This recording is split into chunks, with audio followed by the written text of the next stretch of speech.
Hi everyone. Thank you for coming today. Appreciate seeing so many of you here like we did a couple weeks ago. Welcome to the second segment of our Black, Gold, and Green speaker series for this semester. My name is Lewis. I'm currently serving as the acting director at the Hixon Center for Sustainable Environmental Design here at MUD. For those of you who might be new to the center or not as acquainted, in so many words, we're basically the campus sustainability hub, and we address these issues in a number of areas, but we cut across courses in academia, research opportunities, as well as campus sustainability.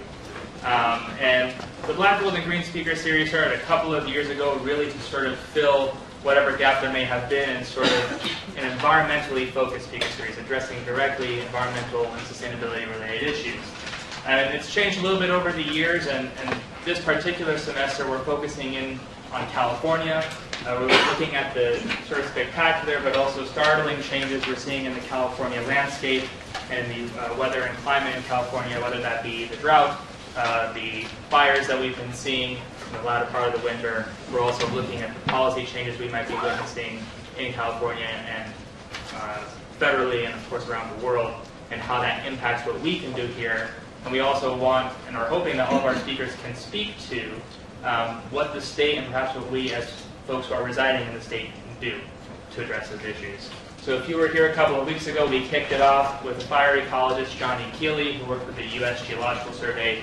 So he spoke a lot about the history of different plant ecosystems in California and how those are impacted by fires and what that means in terms of climate change's connection to that. But today we're going to focus a lot more on energy. And so for that, we brought in Dian Grueneich, and I'm going to go ahead and introduce her a little bit, and then we'll let her sort of take it away. And what I want to say beforehand, before we get started, is of course feel free to help yourselves to as much food and drink as you'd like. We always tend to have a little leftover, so please feel free to gorge a bit on that. And then after the talk, Dian will be sticking around for about probably 30 minutes to an hour to talk with folks if anyone's interested. So we'll probably be hanging around the cafe downstairs. So if you'd like to join us even just for a bit of that, ask her some questions about the presentation or about her experiences, please feel free to do that. So Dian Grueneich is a nationally and internationally recognized energy expert. Dian began her career in the late 1970s at the California Energy Commission in the first Jerry Brown administration and helped develop the first clean energy policies and programs. Dian served as a commissioner on the California Public Utilities Commission from 2005 to 2010 and led its efforts on energy efficiency, demand response, transmission planning and permitting, and Western energy issues. Dian oversaw the successful permitting of 3 major new transmission lines to carry renewable energy and led development of California's long-term energy efficiency strategic plan. In May 2014, Dian began an appointment with Stanford University. She works with Stanford's Precourt Institute for Energy, the Hoover Institution's Schultz-Stephenson Energy Policy Task Force, the Graduate School of Business, and the Precourt Energy Efficiency Center to spearhead an increased focus on energy policy issues, state energy regulation, the evolving energy system, and the next level of energy efficiency. She oversees the Stanford Energy Internships in California, Colorado program, which places graduate and undergraduate students in California and Western energy agencies. Dian co-teaches 2 seminar courses at Stanford, Energy Efficiency, the Intersection of Technology, Policy, and Investment, and California and Western Energy Agencies and Policies. She also assists Stanford's research initiative on the 21st Century Electric Grid, Bits and Watts, and the Stanford Energy Club Community on Policy. Dian is a graduate of Stanford University in Human Biology and holds a JD from Georgetown University. So without further ado, I'd like to introduce Dian Grueneich.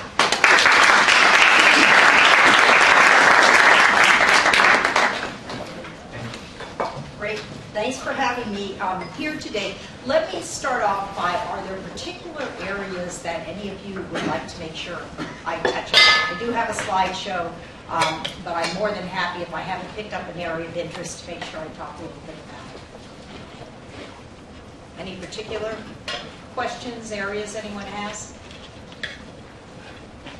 Okay. Oh, there we go. Just next us with water and policy. Oh, I didn't cover that at all, but I can say a few things. Anything else? Mm-hmm. Energy storage.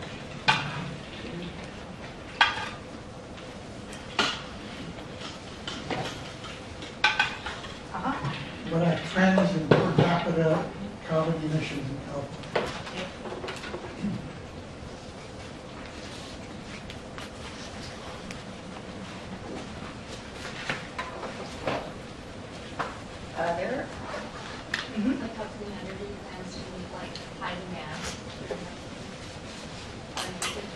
And so what was the first part? Like how these plants, How we meet the high demand capacity. Okay.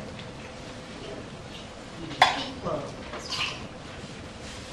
Okay. So I'm going to get started unless there's something else. So what I'm going to do is I'm going to go through what I have. At the end, I'm going to circle back to the ones that you just mentioned if I haven't covered them. And if I haven't stopped talking by about 5 till, start raising your hands so you can ask questions. When I go through this, if you have a question that's clarification on any of the slides, please do so. But I'd like to have the substantive discussion, give and take, Q&A at the end, so I actually do get through these. So I'm here today to do the policy side, and I'm going to cover 3 areas: the key California climate and energy laws and policies. And the important thing in California is when we talk energy, we now talk climate. And when we talk climate, we talk energy. So it's very hard, and nobody really tries to separate the two out. I'm going to go through a little bit of progress today, and then finally challenges ahead.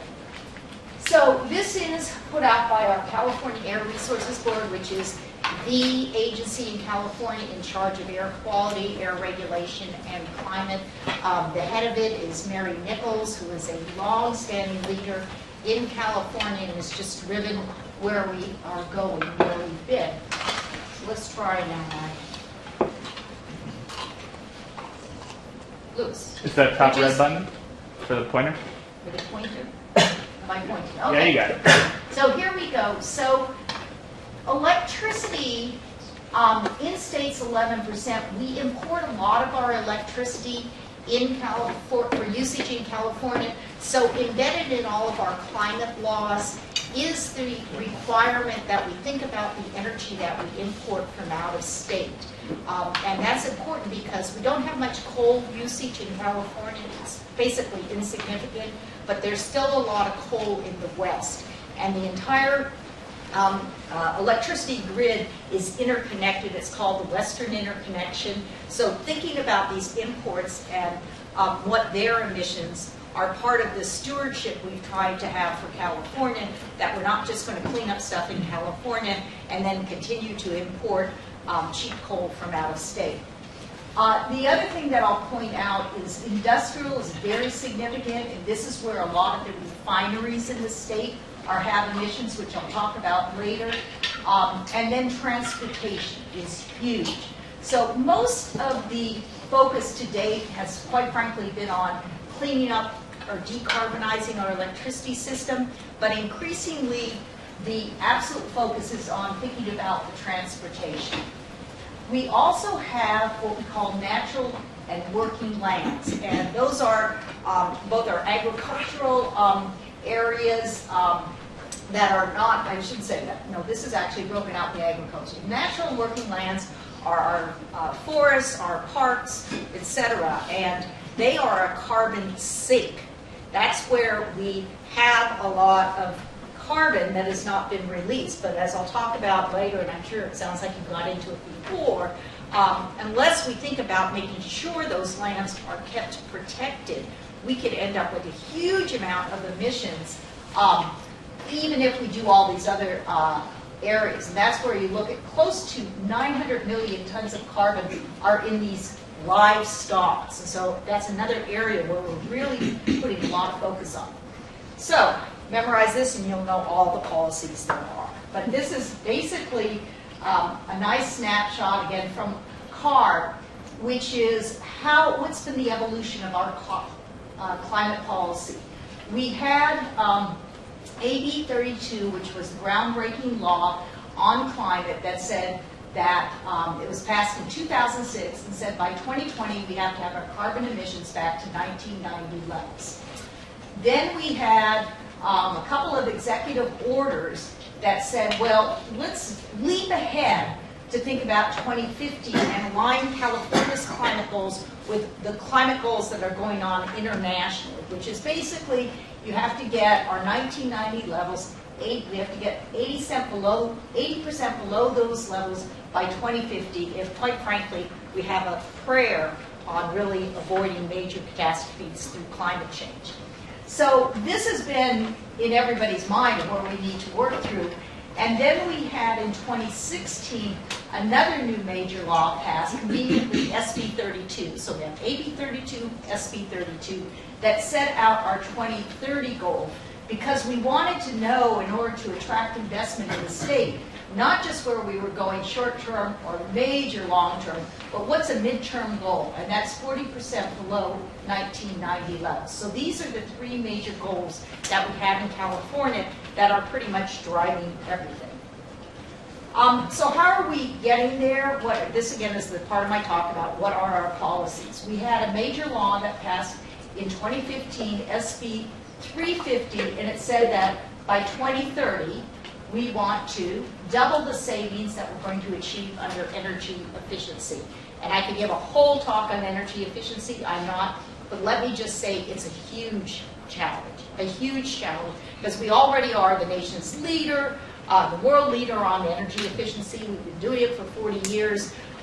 So the low-hanging fruit is essentially gone. We have the world's best building codes, appliance standards, but we have a whole lot of existing buildings where, frankly, once it's built, you can do just about anything you want in it, so long as you're buying legal appliances. And so addressing this is a huge, huge effort. And this is where the new efforts is still pretty much a black box. The other part of this major new law, SB 350, is it changed where we're going on renewables. And that what we use in California is what most other states use. It's called a Renewable Portfolio Standard, or RPS. And so we started with our first RPS that said by 2013 we'd get to 20%. We blew through that, and then we passed another law that said by 2020 we'd get to 33%. And we're doing so well that this bill on doubling it passed without a huge amount of controversy for the renewable side. And so it basically says that by 2030 will be 50% of the large utility scale renewables. And my opinion is that we actually should be able to get there without a huge uplift. So this is something that Southern California Edison has put together. The head of it, Pedro Pizarro, came to Stanford about a month ago and gave a talk.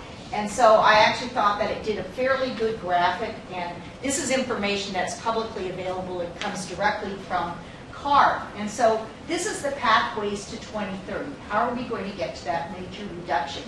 Electric power has to decrease significantly. Transportation has to decrease. Residential commercial usage in buildings has to decrease.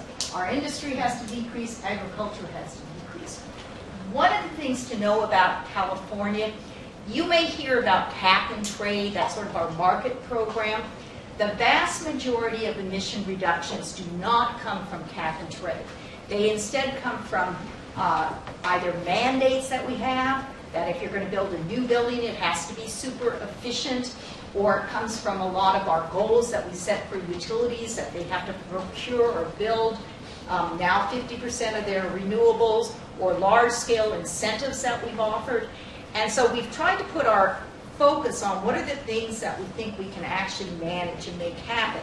And then that remaining residual is what we try to accomplish with cap and trade by having sort of all of what we call covered industries in California have a certain amount of allowance they get each year that they can spend on carbon, but that ratchets down. And that's, without a lot of detail, how cap and trade works, which is that you're ratcheting down that cap. You're giving out allowances, selling allowances, and that's the trading part. But as I said, the majority, the vast majority, is actually going to come from our mandated programs. So the major strategies that we have is decarbonizing the electric sector, which I've talked about. You shrink it to energy efficiency, and then you decarbonize the grid by making sure our power supplies, instead of being coal, are really looking at renewable resources. And in this mix, nuclear power and hydroelectricity are very, very important when you're thinking about carbon emission reductions, because they don't have emissions. The second strategy, as I talked about, is electrifying the transportation sector. And then third is electrify buildings, which I'm not going to have time to talk about today. But in our buildings, we use both electricity and natural gas. And we use a lot of natural gas at homes. People have it for their stoves, they have it for their water heaters. So you actually have to think about natural gas has a lot of carbon emissions. It's less than coal. It's typically described as about half of what coal has, but it still has significant carbon emissions. And so how we think about decreasing the use of natural gas in buildings is a huge area, and quite frankly, in my mind, it's going to be one of the most politically sensitive areas you can think about, because people aren't necessarily going to want to be told, oh, you can't have a gas stove, you have to have an electric stove or something like that. So there's efforts going on, but these are the major areas that we're looking at.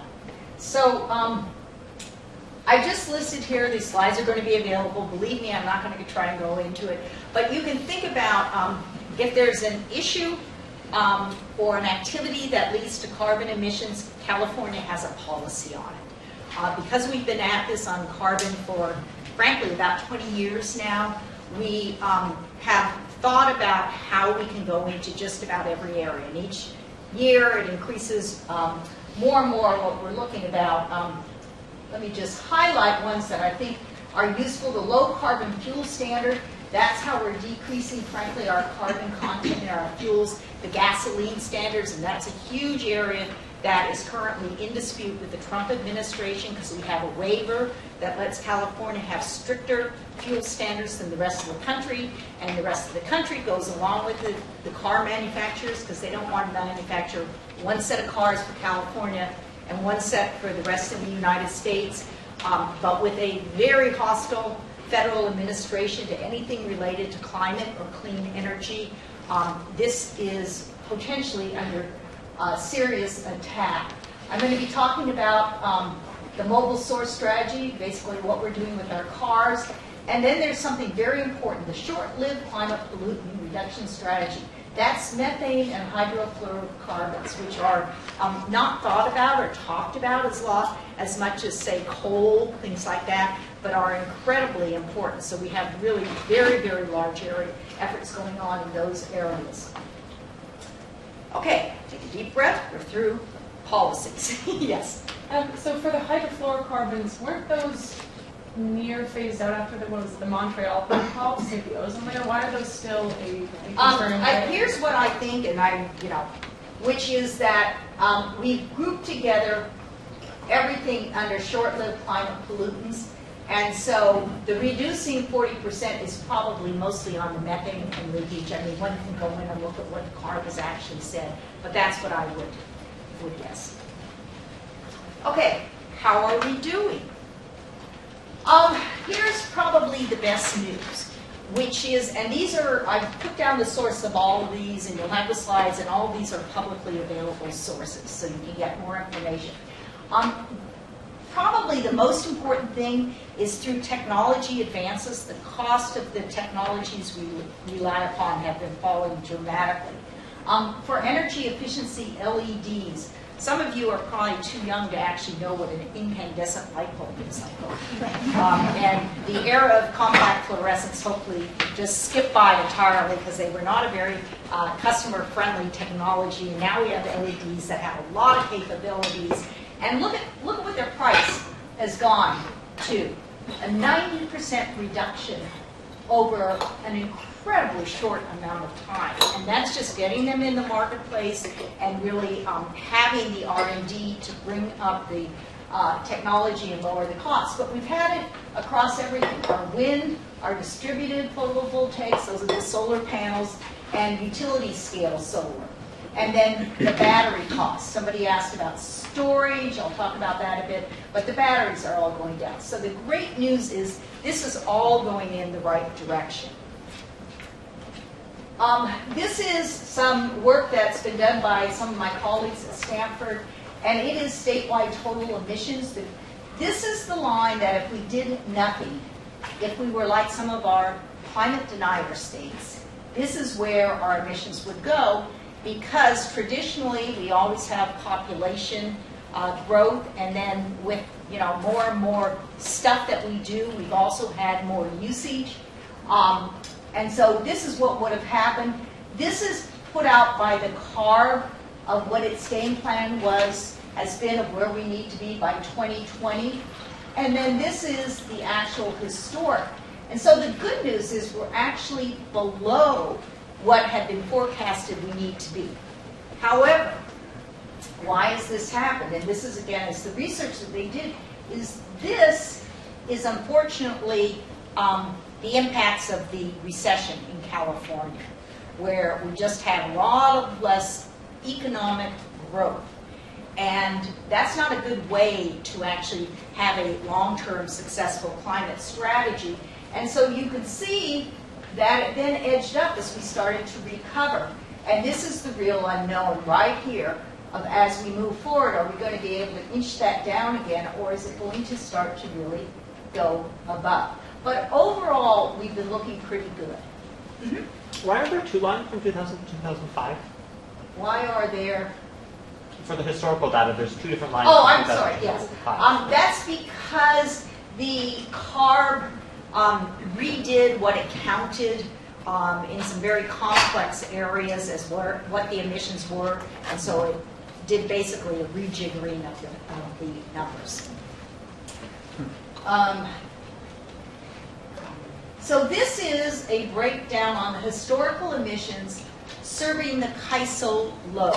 And now CAISO may not be an everyday term to use. So the CAISO stands for the California Independent System Operator. And that is an entity that we set up in a state law, I think 15 years ago, which basically before that, we had each individual utility in California running its own part of the transmission system, even though the transmission system was all connected. And it was a very inefficient means because we run power all across the state. We have huge interties up to the Pacific Northwest. And the utilities were using it to keep off the lines renewable and other independent power producers, they're called. So we passed a state law that took away control of the transmission lines and put it in this neutral entity called the CAISO, the Independent System Operator. It operates the transmission system independent of any particular owner. And it also operates, we have a wholesale power market in California, so it also operates that. It serves about 90% of California's load, and load is the energy usage, the electricity usage. The major municipal utilities do not belong. Los Angeles Department of Water and Power, Sacramento Municipal Utility District, because of political fights from long, long ago.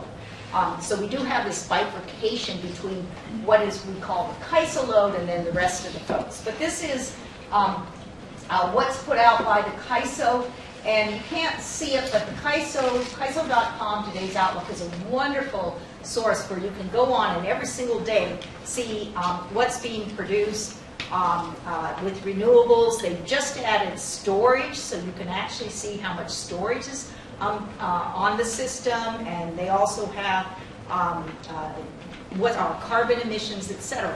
So this is really good news. This is, actual real numbers. Where we've gone from the black is 2014.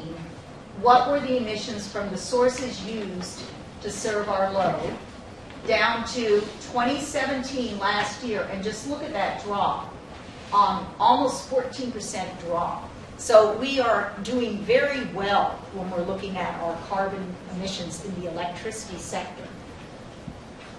This is put out by CARB. This is the overall trends broken out. So this is the electric power. Again, you can just see that decrease going down. But you can see transportation. This is the recession. People drove less. It went down, but it's starting to inch up. And when you think about what a percentage transportation is for our emissions in California, this is not good enough. We'd be a lot happier if it looked more like the electric power. The same thing on the industrial side. The same thing on agriculture, commercial, and residential. And then these are the high, I looked it up recently, but it's some of the pollutants from, I wrote it down, hydrofluorocarbon and perfluorocarbons. They're called the global warming pollutants. And there again, you don't think about them, but they are going in the wrong direction. So you can think about it that it's really the changes on the electric grid that has carried our success forward to date, with some on the transportation side, because we have been having more efficient cars because of our fuel standards. So, challenges ahead. This brings you back to what I showed at the beginning with this just goes out to 2030, but when you look at it, this was what we had to do by AB 32, which was we basically had to make sure we weren't increasing, and there was a question about per capita, increasing per capita, because that's a lot of how we think about it, that we know overall we have to decrease, but we also have to think about everybody basically on some level using a whole lot less. And because we take into account people moving into the state and people, just more people being born, we actually have that double whammy of the per capita emissions also have to go down because our population is growing. So this is the challenge. Whoops. This is the challenge. If we went that way to get to 2020, which most people think we're going to get, how are we going to get on a curve like that? So that's the challenge to all of you who are much younger than me. If you want to go into an exciting area, energy and climate is one that desperately, desperately needs people working in. So I'm going to arbitrarily have 4 challenges to ponder. One is something called community choice aggregation. The second one is our 21st century grid. The third is on the transportation side. And then the fourth I call when the unexpected happens. And I have 2 examples, the Aliso Canyon gas storage facility and then the wildfires. Who's here has ever heard of community choice aggregation? That's pretty good. Community choice aggregation was a law that was actually passed, I think, 15 years ago, maybe even longer, that we had this huge crisis in electricity. You're hopefully all too young to remember blackouts. Have any of you ever lived through blackouts? Okay, you're my age, yes. Which isn't good. One day you wake up, or one day you're just hanging out here, and all of a sudden there isn't enough electricity on the grid, and power gets shut down. That is different from a distribution problem where a tree falls on the power on the distribution line and the power goes out in that neighborhood. But we suffered from enormous blackouts in California, billions and billions of dollars of losses. If you've ever heard of a company called Enron, there was huge market manipulation because we had gone to this system that said instead of buying your electricity from your local utility, you can buy it from whoever comes and offers it to you. And we didn't have enough good oversight of what that meant, and so a number of companies came in and they signed up all sorts of customers, which is fine, but then sort of behind that, what were the policies and protections in place to make sure there's actually going to be power being delivered on the grid, so when everybody turned on their lights or their appliances, it was there. Companies withheld power because they knew if they sold it at a later point in time, they'd make more money, and there wasn't enough regulatory oversight. So we had this huge, huge problem. One of our governors, Governor Davis, was actually recalled over this. So we stopped the law that had said you could buy power from any utility, anyone you want to. And instead, a compromise was a couple of years later, we passed this other law that said, okay, local governments can actually buy power on behalf of their facilities, their customers, their businesses. And the idea was, well, a local government is not in the business to manipulate markets. It is in the business of being responsive to people, and it's a much more trustworthy entity. The difference from a municipal utility like Los Angeles Department of Water and Power is that in community choice aggregation, the local utility, like here it would be Southern California Edison, is that the provider here? They would still own the distribution lines, which are the lines that go from substations into all of the buildings. But the actual purchase of power can be done from local governments. And it is what we call an opt-out scenario, which is once a local government says they want to do this, there's a limited period of time where people who are buying power within that government are notified and they can opt out and stay with their local investor-owned utility, with Edison or PG&E. But otherwise, everybody's in. And so we have had this amazing proliferation of community choice in California over the last few years. There's you can go on greenenergy.org and find it, but these are the numbers that are operational in the orange.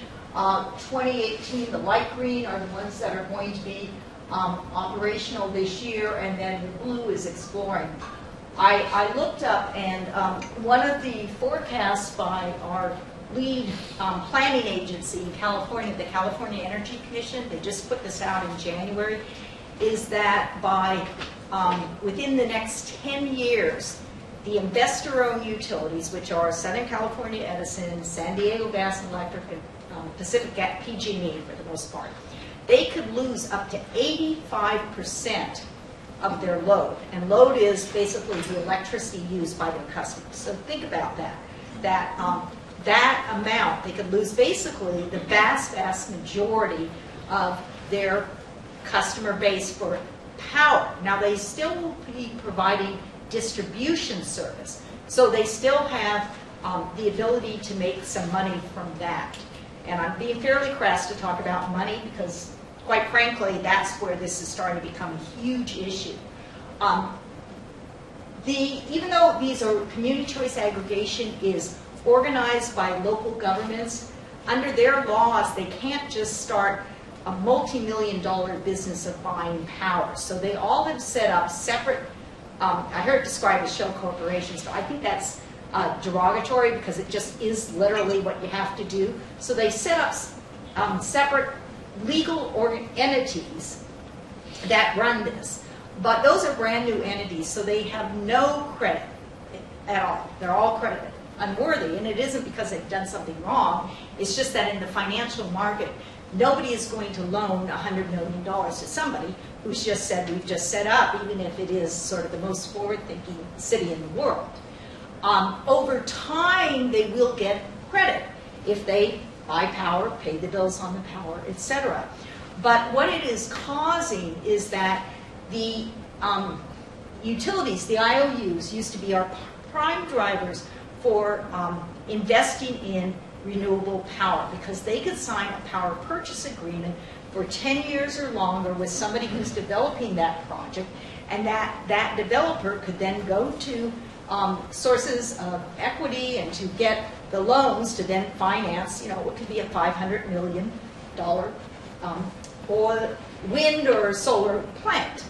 And because the IOUs had signed a 10-year power purchase agreement, and the agency where I was a commissioner, we approved those contracts. Everyone knew the flow of dollars was certain, and that happened. Well, the utilities, IOUs, are no longer signing any contracts. In 2017, it's the first year in well over a decade that there was not a single new renewable power purchase agreement signed in California.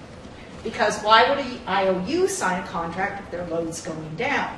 They can meet this 50% RPS easily with the stuff they already have signed. And at the same time, the CCAs, they don't have the credit to go out and finance new renewable projects, much less what some of them want to do, which is actually build them in their facilities. There are some mechanisms, very short term, that are available now, but in my mind, that's going to be a huge issue. The other thing is that for our major infrastructure in the state, like building transmission lines that I oversee that carries renewables, various other things, utilities, the IOUs are huge in financing the new charging stations we need for electric vehicles. Without a credit-worthy entity, it's not clear who's going to be developing our new infrastructure. So I need to get going with that, but that's challenge number one. Challenge number two, the 21st century grid. What's it going to look like? Who's going to plan for it? How's it going to be built? How is it going to be operated? Huge. This game came from Edison. You can take a look at it later if you want, but it's sort of all the different ways we're going to think about the grid, most of which you can think about as there's intelligence that is embedded in the grid. And so instead of it just being basically a physical operation, we actually have a lot of the sensors and machine learning and all sorts of other things going on. Who's heard of the duck curve? Pretty good. Okay, the duck curve was developed by this organization, California ISO. And what it meant to show is that when we have a lot of solar coming in, it's called net load, which is basically how much we need beyond what we have. And this is in the middle of the day when we've got the solar really going well and we've got wind going well, and we don't need to be having a lot of power beyond the renewables. But in fact, it can get down so low, and we have so much renewables coming on that sometimes we're now starting to turn off our renewable generation plants. And then the other problem is as the sun sets, and maybe the wind stops blowing, but it's mainly sunsets, all of a sudden we've got what's called a steep ramp up to 13,000 megawatts in 3 hours, which, believe me, is huge. Our entire peak capacity in California is about 60,000, 65,000, so this is a huge amount. So just think about it. Because the sun set, our PV, whether it's a big plant in the desert or whether it's on people's roofs, that's not generating electricity. Well, you need something that can come online, and not just come online really, really fast. So how we are going to operate and develop this system is a huge issue. Nobody has done this before, and this is called the duck curve. And this was put out by the CAISO that we're actually 3 years ahead of where we thought we would be, because we are bringing online solar at unprecedented rates. And we needed to get that 13,000 megawatts up in 3 hours. And that's, again, just a huge, huge challenge. And for many of the renewable plants, if they're actually called upon to shut off, they may then not qualify for their federal tax credits that are incredibly important to them for being able to survive financially. For our natural gas plants, we have a priority of operating renewables, so they may be getting shut off during the billing as well. And so we shut down, I think, about 10,000 megawatts of natural gas plants in the last few years. And the big issue is, are we going to be shutting down the rest of the fleet? Are we going to be having subsidies? What are we going to be doing? But this whole thing called the duck curve is one of the most complex problems that we have in California. This is just a sign of the behind the meter. That's customer owned or operated or leased solar PV. And the growth, this is the projected growth, and I think we tripled or went 10 times from the 10 years before 2016. But this, again, is projected to just be going up and up and up. All that exacerbates what's going on with the duck curve. So there are solutions. I don't have time to go through all of them now. But basically, regional diversity, that we're not just an island, but the sunset. We have different geographic locations and timing, so you can actually start thinking of when we sell our solar and buy our solar. Looking at our natural gas plants, how can they really get ramped up very fast? Electricity storage is huge. I don't think I put a slide in this, but we have a mandate now in California to purchase storage, and that's starting to catch on around the country, and we're seeing the cost of storage really going on. So that is an absolutely essential part of what the solution is going to be. And then I'm going to talk about the electrical vehicle. But we do have a suite of solutions. It's how are we going to get them all put together? Okay, quickly on transportation. This is from CARB, and it is, what's the game plan? This is your electric vehicles coming in, or hydrogen or whatever. But this is the vehicle side. This is, if you can see it, having more stringent fuel standards that our cars and trucks have to have more miles per gallon. And then this is, hey, we're going to stop using our cars and our trucks as much, and we're going to get on transit more. So in any thinking whatsoever, this is a huge lift, especially when you look at sort of what we did back here. And it's really this technology. So another great area to get into is electric vehicles. How are we going to do it? This, again, is from Edison, but it comes through the official numbers from the states. We've got to get, by 2030, 24% of our cars and light trucks electrified, 50% of our medium-duty trucks and vans, and then up to 6% heavy-duty trucks and buses, all on electrification. Huge, huge amount of investment that needs to be made, a tremendous change in how people think, so that they have the financing available to go out and buy one of these new vehicles, and they feel comfortable with it, and we don't have the range anxiety of, is my battery going to die, etc. Fuel economy is another part of the story, which is we're doing pretty well on getting more miles per gallon from our light-duty vehicles, our cars and light trucks. But then we've started to dip down in where we're going, and it needs to be going up. So that's a big challenge of what are we going to do on the fuel economy side and getting standards set. And this, to me, I'll be real quickly, I took this from the KISO, so it has a typo in it. EV charging may not help that duck.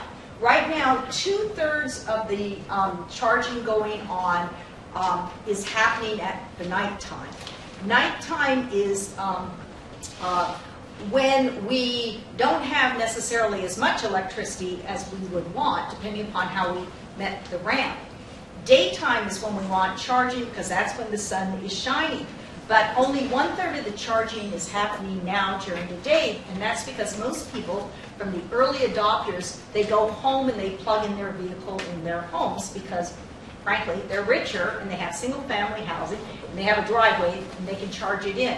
Whereas when we think about a whole world, that's why you hear about pushing to get chargers at workplaces, because that can then help on actually using electricity in the middle of the day, which is when we want it. But there's another aspect to that, and that's what I think is interesting in this area, is sort of each time you think you have one solution, there's another problem you have to solve, which is distribution lines have circuits, and if you put too much of a load on a particular circuit, you have a problem, because it was only built to serve a certain amount of load. So a huge amount of thinking has to go into, where exactly are we going to be doing all this charging during the day?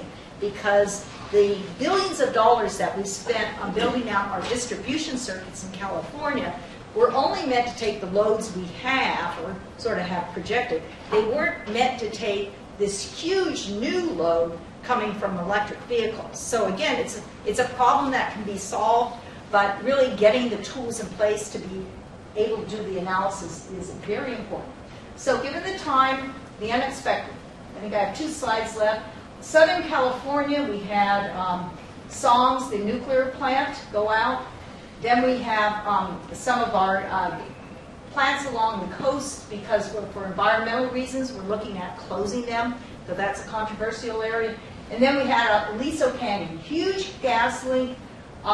What is most recent is Governor Brown has actually ordered, looking at getting that whole storage area closed in 10 years. And it's the biggest one we have, I think, in the entire state. And we store gas because then it's available to pipe through gas lines for our power plants that run on natural gas. So there have been huge concerns with this gas storage facility out. Do we have enough to actually have gas in the winter, which through a lot of ways it's happening.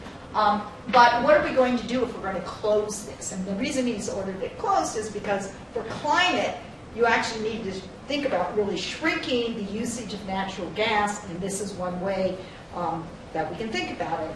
And there's just recently work going on that says, well, why don't we think about really bringing in a whole lot more electricity from the Pacific Northwest, because that maybe can be used to provide power, electricity in Southern California. We won't be so worried about the natural gas to our power plants.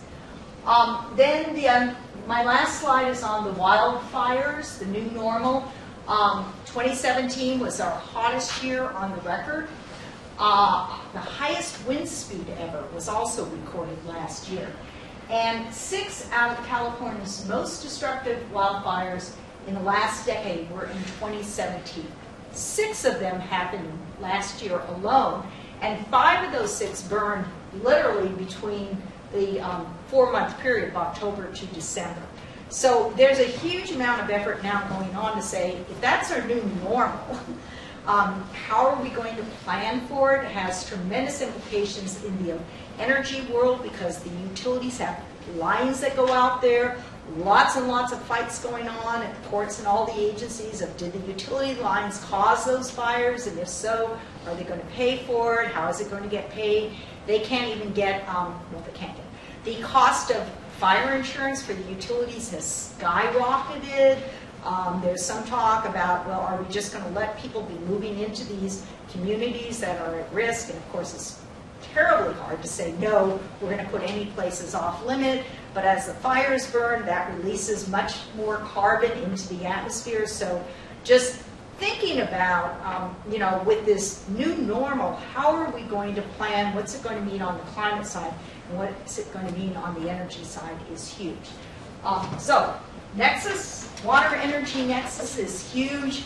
I don't have my facts and figures with me, but I think it's something like 8% of the electricity usage in California relates back one way or another to water usage, whether it's turning on your tap or agriculture. So we don't have a good system set up for water conservation. So there's a lot of effort about how can we get more water conservation. With the drought we saw a lot. How can we be improving the efficiencies of how water is transported? How can we price water? Because right now it's subsidized in huge ways.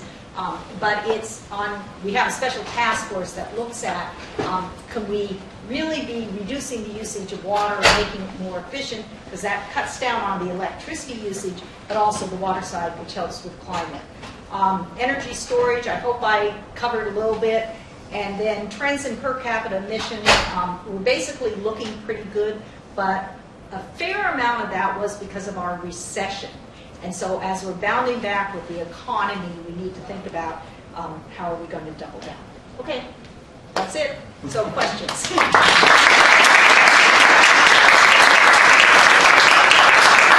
And I know students may need to leave, so that's fine.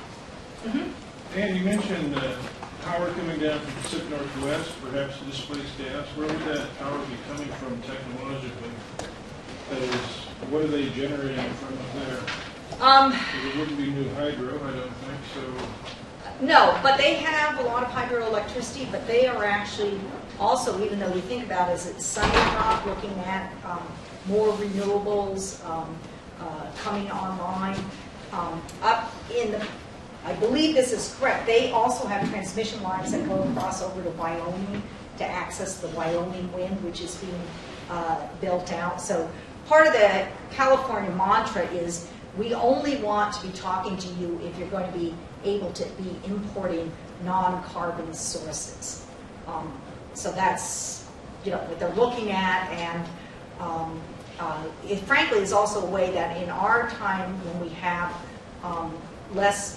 when we don't need all the solar we have, we want to sell it up north. But this is just starting to be looked at. I mean, literally the letter that was sent triggering this was 2 weeks ago. But that would be the same time that they would be having solar too. That's what I'm having trouble understanding. So the gas. We typically, here's my little cynical viewpoint. We have high electricity rates in California, so there's a whole lot of people outside of California that make money if they sell it to us. And if they're an independent power producer, they can choose who they sell it to.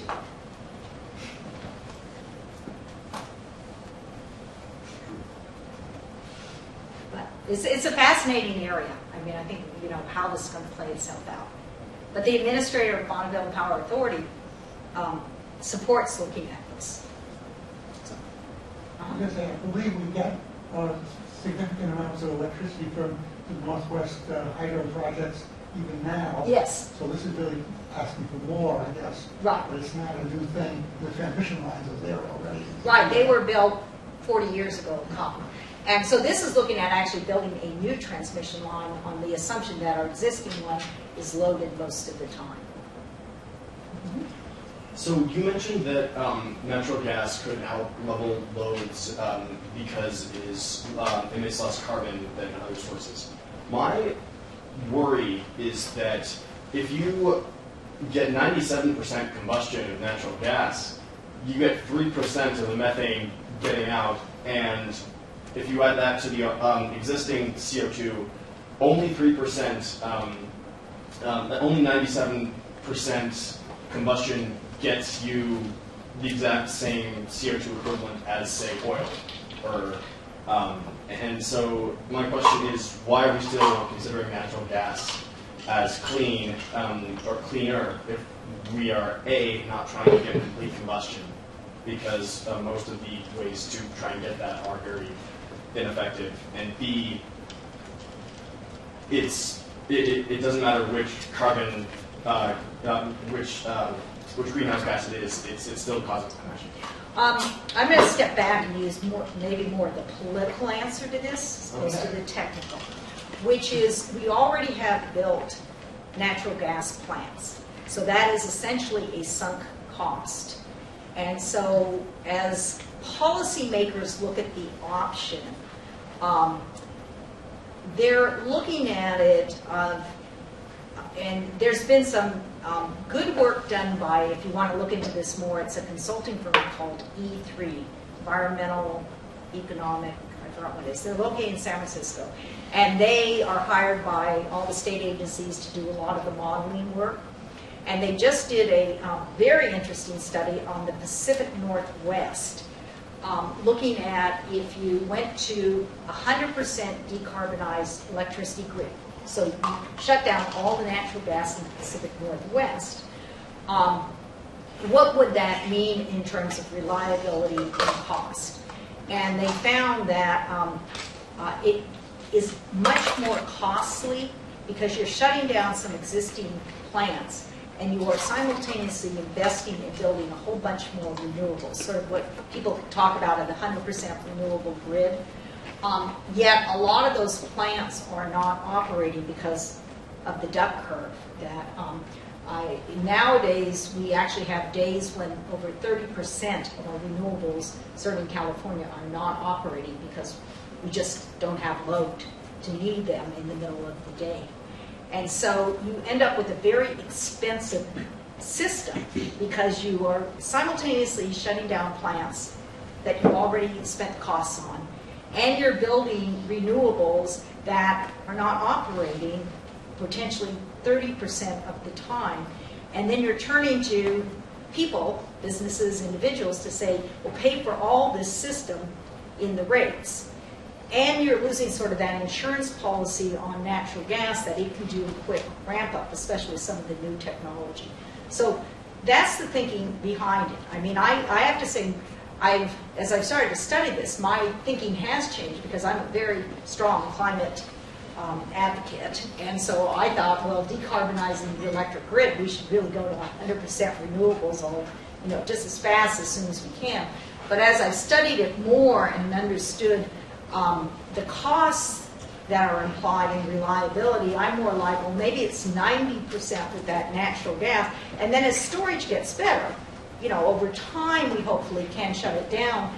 But the cost of getting to that last increment of decarbonization on the electric grid, it probably makes more sense to take that amount of money and invest it in, say, charging stations for electric vehicles. In other words, we have different options, we have different pathways we need to get to. So you need to think about and understand the different costs in each of those areas so that you aren't going after that last increment in just a narrow area that's very costly. Other questions? I was going to say, any students I will defer to, but I'm thinking I'll get a new question and I'll come back if we don't time.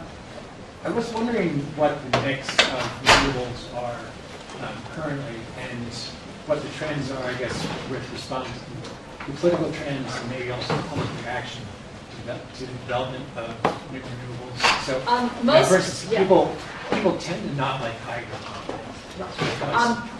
Yes, most of the new renewables has been solar. And the grid operator hates that because that's the one that causes the most problem. But it's very popular. We have huge subsidies for solar, and the technology is pretty well known. For wind, our problem is we developed an awful lot of it in the last decade, but our biggest wind resources are in Southern California, and we pretty much have developed them. And so now we will have to build new transmission from Montana, Wyoming, really, to be able to access some of the better wind resources. Geothermal is everybody's favorite because it's base load, it operates all the time, but we just haven't been able to sort of get things going. We have some, but it is more costly, and it's not a political force in the state like the solar industry or the wind industry, so we frankly haven't got the subsidies. And biomass also struggles because it still is quite expensive, and it's sort of a lonely child out there. So and then in hydroelectric, we're an environmental state, so we are not really going to be seeing a lot of new dams on the rivers.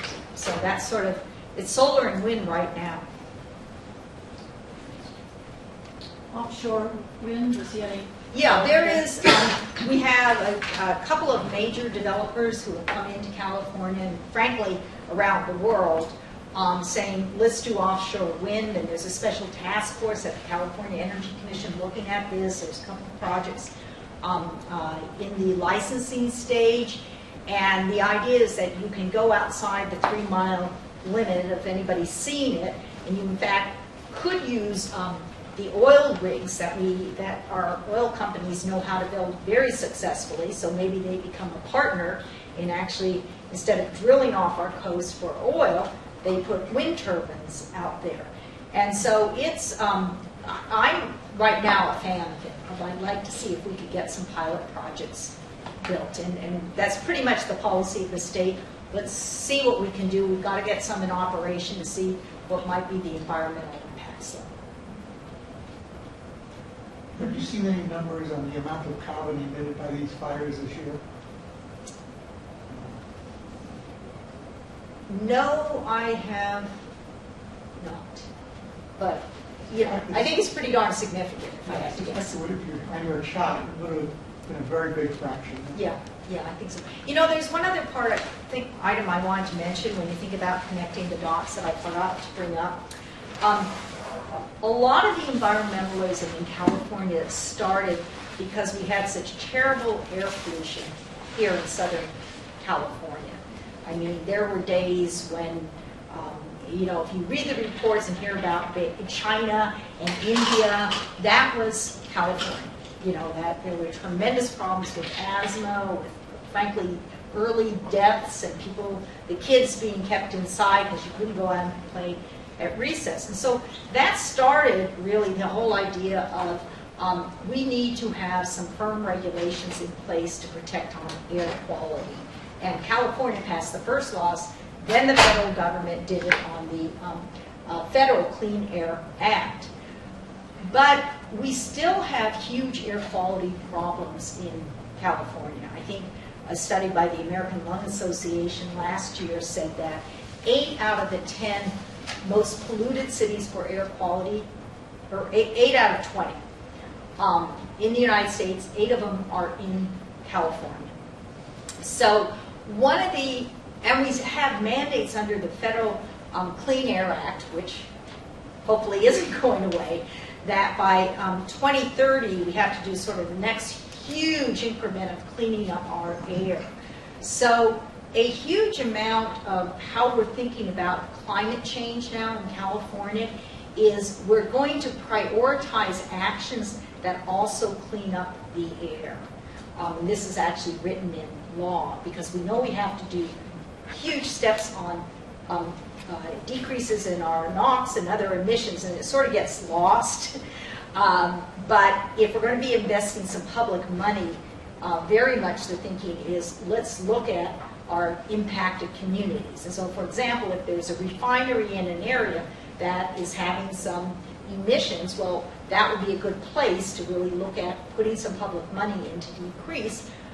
There is another aspect too, that transportation still is our single largest contributor for our NOx and other pollutants that are regulated under the Clean Air Act. And so this puts even more compelling reason to try to get over to electrification of our vehicle fleet. And I just wanted to make sure I mentioned that I'm like many that I am always talking about electricity and energy or on the climate side, but really thinking about and understanding how can we help on just bettering our air quality, especially in Southern California, is really, really important. You mentioned shutting down gas storage in Southern California, and I guess I don't really understand how that's either economical or possible, because you seem to say that the gas storage was there to facilitate electricity generation. And I thought that the gas storage there was to handle the winter heating peak for residential and commercial buildings. And if you took away the storage, you'd need to maybe have a much bigger pipeline coming in from New Mexico Well, or let me say, West. that's why Governor Brown said 10 years, asked the Energy Commission to develop a plan for having closure in 10 years, because there is not a solution on board now. So the work is just starting. I can't stand here and say, here's what you do. The second thing is that there's a study that came out a couple of months ago, I think by CCST, the California Council on Science and Technology, which is a bunch of experts. So if you want to look at this, you can look at their report.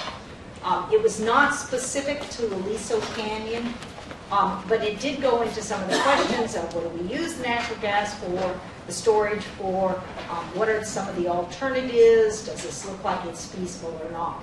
It had an answer that said it'd be darn difficult to shut down storage in California.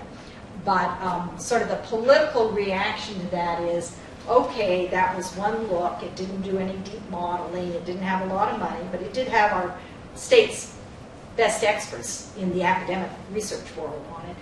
But that's why now the really heavy lifting is going to start over the next couple of years of what are the alternatives, how much are they going to cost, all the trade-offs you're thinking of. Okay, I'll take a look at the study. I just want to make sure that people understood that the purpose of the storage is to handle the seasonal variation in gas demands here.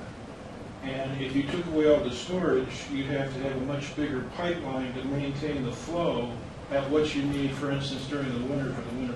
So I'm sure there are lots of technological things that people are looking at. I'm just saying that when you talk about why the storage is there to begin with, it's there but for... remember, you're also countering that with overall our goal is to decrease significantly the use of natural gas in California. So sort of are the existing pipelines the ones we're going to be relying on in 10, 20 years? And I do not have an answer to that, but much of the thinking when we do analysis in California is you do need to understand historically what's happened. That's very, very important, but you shouldn't use that as what has happened in the last 20 years is really the way we're going to use our infrastructure in the next 20 or 30 years. And I'm not debating whether we should shut it down or not, because I haven't even looked at it, but I'm just saying that when we look at how infrastructure is going to be built and used, we think about it that history gives us some idea, but it's not necessarily what we're trying to replicate. Okay? All right. Well, unless there are any other questions, thank you all for attending this.